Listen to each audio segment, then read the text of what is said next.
మీరు లేకపోయినా మీ ఉనికి మా మధ్య ఉంది. మీ మాటలు వింటుంటే ఒకవైపు దుఃఖం, మరోవైపు సంతోషం.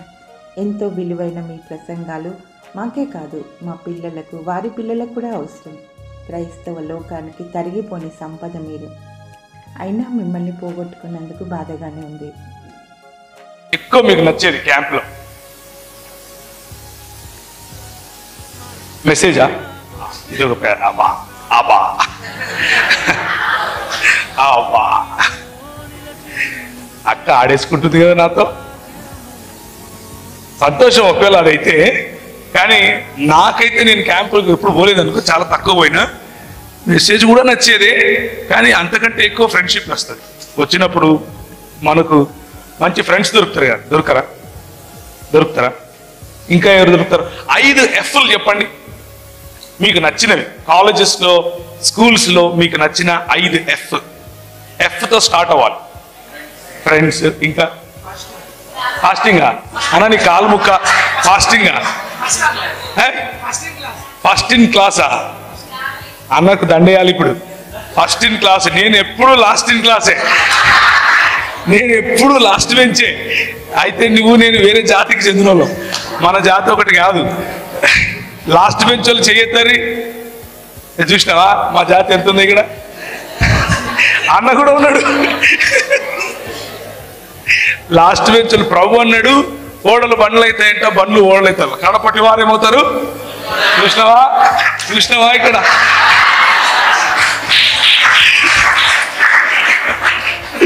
ఓకే, సో దీన్ని బట్టి రేపటి నుంచి లాస్ట్ బెంచ్లో కూర్చోవడం మొదలు పెట్టకండి. నేను చెప్పేది దాని అర్థం మీరు లాస్ట్ బెంచ్లో కూర్చోమని కాదు. ఇంకా F అయిపోయింది అంటే ఫ్రెండ్స్ అయిపోయింది. ఇంకా ఫన్. Okay, following. ఫేస్బుక్ ఎక్కువ వాడుతున్నట్టు నువ్వు అన్నయ్య? అవునా? ఫేస్బుకేనా? ఫాలోయింగ్ కోసం ఫాలోయింగ్ అంటే చూసినావా? అంటే ఫేమ్, ఫాలోయింగ్, ఫన్. ఇంకా ఫాస్ట్. అక్క మీరు దాన్ని ఏమంటారు, APSC ఏమన్నా రాసినారా ఈ మధ్యలో? మంచిగా చెప్పినావు అక్క, నేను అప్రిషియేట్ చేస్తున్నా, నిన్ను తిడతలేను, అప్రిషియేట్ చేస్తున్నా. ఫాస్ట్గా చెప్పినావని చెప్తున్నా. ఇంకా మీరు ఫేక్ న్యూసా? ఈ గవర్నమెంట్ వాళ్ళే ఫేక్ చేస్తారు అనుకుంటే నువ్వు కూడా చేస్తున్నావు ఇక్కడికి వచ్చి ఫేక్ న్యూస్. అరే కాలేజ్లో జరిగేది చెప్పరు బాయ్.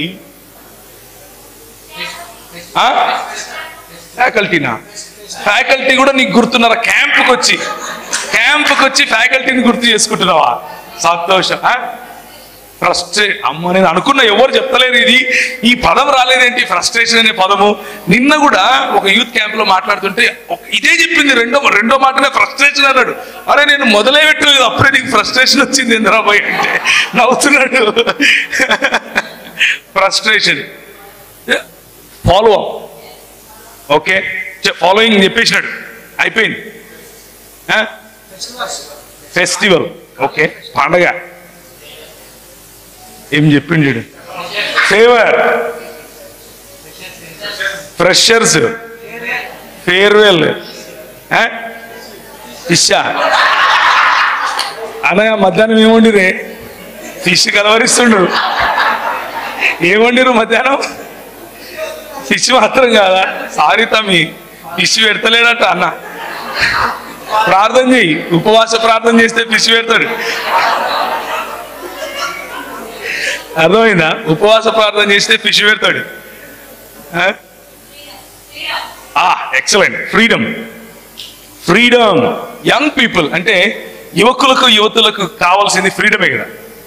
ఫ్రీడమ్ లేకుంటే మనకు ఎట్లుంటుంది? క్యాంప్లో ఉన్నట్టు ఉంటుంది. అవునా? NCC CAMPA? అని చాలా వివరించి చెప్తున్నావు నువ్వు. అంటే ఇక్కడ ఉందని చెప్తున్నావా లేదని చెప్తున్నావా?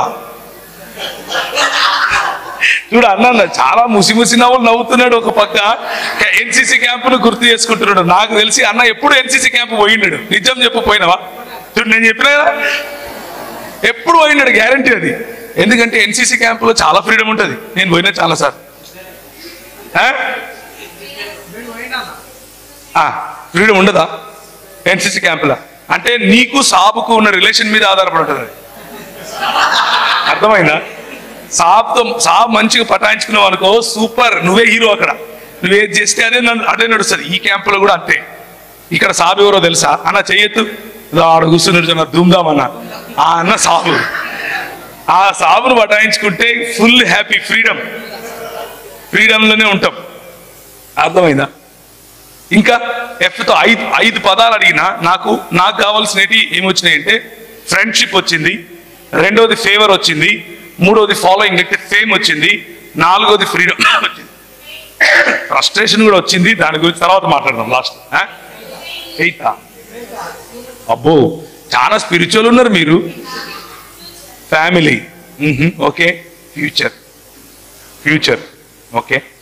ఫ్యూచర్ అంటే ఎట్లా అంటే పొద్దున్న లేస్తేనే నేను మా ఇంట్లో, మా ఊరు కడప, ఇంటర్మీడియట్ 10వ తరగతి చదివేటప్పటి నుంచి మా ఇండ్లు ఇట్లుంటుంది.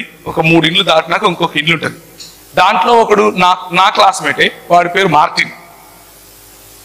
సేమ్ మేము ఒక చర్చికి పోయేటోళ్ళు, వాళ్ళు ఒక చర్చికి పోయేటోళ్ళు. అంటే చర్చి కంటే మా అమ్మ పోతుంది, మేము కాదు. ఏం నవ్వుతున్నారు? అందరూ నా జాతరలో ఉన్నారు ఈడ. ఇట్లంటుడు ఇక మామూలే కదబ్బా అది. మీరు ఎందుకయ్యా క్రైస్తవులు అని అంటే, మా అమ్మ మా నాయన చర్చికి పోతారు కాబట్టి క్రైస్తవులు, అంతే కదా. అంతకుమించి ఏముంది, ఎక్స్ట్రా ఏముండదు. సో మా అమ్మ పొద్దున్న లేస్తేనే వాడు పాలకు పోతుంటాడు ఇట్లా పట్టుకొని. మా అమ్మ చూసి చూడరా, వాడిని చూసి నేర్చుకోరా అంటది. అమ్మ మొదలైంది. 9 గంటలకు వాడు స్కూల్కి వెళ్ళిపోతాడు. నేను 9 గంటలకు బ్రష్ చేస్తుంటా. వాడిని చూడరా, ఎంత బాగుపోతున్నాడు. ప్రతి దాంట్లో కంపారిజనే. లాస్ట్కి ఏమని చెప్పేదంటే, సెటిల్ అవ్వాలరా, ఫ్యూచర్ చూడు, ఫ్యూచర్ సెటిల్, ఫ్యూచర్. నాకు అర్థమైంది వాడిని చూసి, ఒరే నువ్వు నాకు దొరికితే నేను కుమ్మేత్తరా అనుకునేవాడిని. ఎందుకంటే వాడు మంచి చేస్తాడో లేదో నాకు తెలియదు, కానీ నా పాలిట వాడు పెద్ద శని. దొరికినట్టు వాడిని చూపించి నన్ను తిట్టేటోళ్ళు. పోనీ నాకు శని పట్టిందని నేను అనుకున్నాను అని అంటే అట్లా కాదు. ప్రభు చేసేది ప్రభు చేసినాడు. ఈరోజు వాడు పని చేసే అంటే నా ఫ్రెండ్ కాబట్టి వాడు అంటున్నాను, ఫ్రెండ్స్ కదా. వాడు పని చేసి వాడు సంపాదించే జీతము నేను 30 మందికి ఇస్తాను. సో ప్రభువు ఆశీర్వదించాలనుకుంటే ఆశీర్వదిస్తాడు కదా. కాకపోతే let's talk about friendship today. కొంచెము ఫ్రెండ్షిప్ గురించి, ఆ తర్వాత ఫ్యూచర్ గురించి మాట్లాడదాం. తర్వాత ఫ్రస్ట్రేషన్ దగ్గరికి వద్దాం కొంచెం. ఆ తర్వాత ఫేమ్ గురించి కూడా మాట్లాడదాం. ఫ్యూచర్ అంటే లేకపోతే కెరియర్లో ఫ్లైట్ గురించి, ఎదగటం గురించి కొంచెం మాట్లాడదాం. ఇంకా ఫేమ్ గురించి మాట్లాడదాం. అక్కడక్కడ పాయింట్స్ తీసుకుని మాట్లాడదాం. కానీ మన థీమ్ ఒకటి ఉంది కదా, ఆ థీమ్ దగ్గరికి రావాలి కదా లాస్ట్కి. ఏమంటారు? చదువుతారా, తీస్తారా? రోమిలకు రాసిన పత్రిక చదువుమా, చదువు.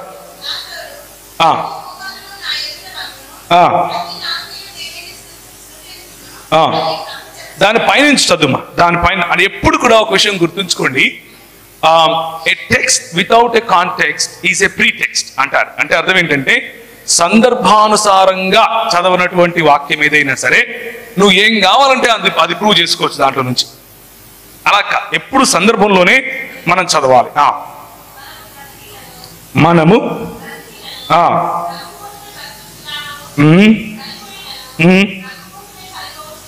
ఓకే. కాబట్టి ప్రభువు వారమై ఉన్నాము, సజీవులకును ప్రభువై ఉండుటకు ఇందు నిమిత్తమే కదా క్రీస్తు చనిపోయి మరలా బ్రతికెను. ఇప్పుడు మీరు అండర్లైన్ చేసుకోవాల్సింది ప్రభువై ఉండుటకు అన్న పదం.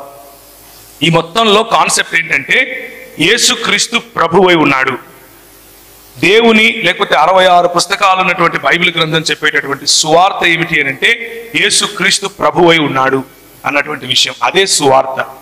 ఆయన ప్రభుత్వం క్రిందికి మనం రావాలి. ఆయన ఒకరోజు లెక్క అడుగుతాడు. ఆయన ఒకరోజు మనల్ని ప్రశ్నిస్తాడు. ఏమని ప్రశ్నిస్తాడు అని అంటే, నా ప్రభుత్వంలో నువ్వు ఉన్నావు కదా, అంటే కేసీఆర్ ప్రభుత్వం కాదు, కొంచెం డిఫరెంట్ ఉంటుంది, దాని గురించి మాట్లాడదాం ఇప్పుడు. కానీ ప్రభువు ఆయన, ఆ ప్రభుత్వం గురించి కొంచెం మాట్లాడుకుంటాం. ఆ ప్రభుత్వంలో మనం ఏం చేయాలా?